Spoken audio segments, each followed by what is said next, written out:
পটল আলু দিয়ে ইচা মাছের একটা তরকারি রান্না করেছিলাম বেশ কিছুদিন আগে। তো রান্নাটা এত মজা হয়েছিল যে আমি নিজে খেয়ে নিজেই বেহুশ হয়ে গেছি। তাই ভাবলাম আপনাদের সাথে রেসিপিটা শেয়ার করি। তো ১ম এই আমি তেলে নুন হলুদ দিয়ে পটল আলু ভেজে তুলেছি। তারপরে ওই তেলেই পেঁয়াজ দিলাম, তারপরে দিলাম আদা রসুন। কাঁচা গন্ধটা দূর হওয়া পর্যন্ত কষিয়ে নিলাম। তারপরে শুকনা সব মসলা দিয়ে আরও ভালোভাবে কষিয়ে নিলাম। তারপরে এই তো ইচা মাছগুলা দিয়ে দিলাম। আমি ১ম এই সিদ্ধ করে রেখেছিলাম। মানে আমি ইচা মাছ কেটে সিদ্ধ করে রেখে দিই ফ্রিজে। তো ওগুলো মসলার সাথে ভালোভাবে কষিয়ে নিলাম। তারপরে এই যে ভেজে রাখা পটল আলু দিয়ে দিচ্ছি। এগুলো এখন একসাথে ভালোভাবে কষায়ে নিব মসলার সাথে। তারপরে একটু গরম পানি দিয়ে দিচ্ছি। এটা ঝোল, ঝোল ভাবেই হবে তরকারিটা।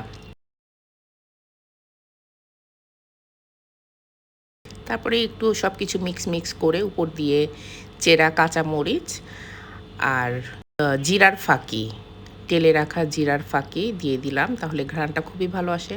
তারপরে ঢাকা দিয়ে ৫ মিনিট রান্না করেছি। এত মজা হয়েছিল, অবশ্যই ট্রাই করে দেখবেন। ভালো লাগবে।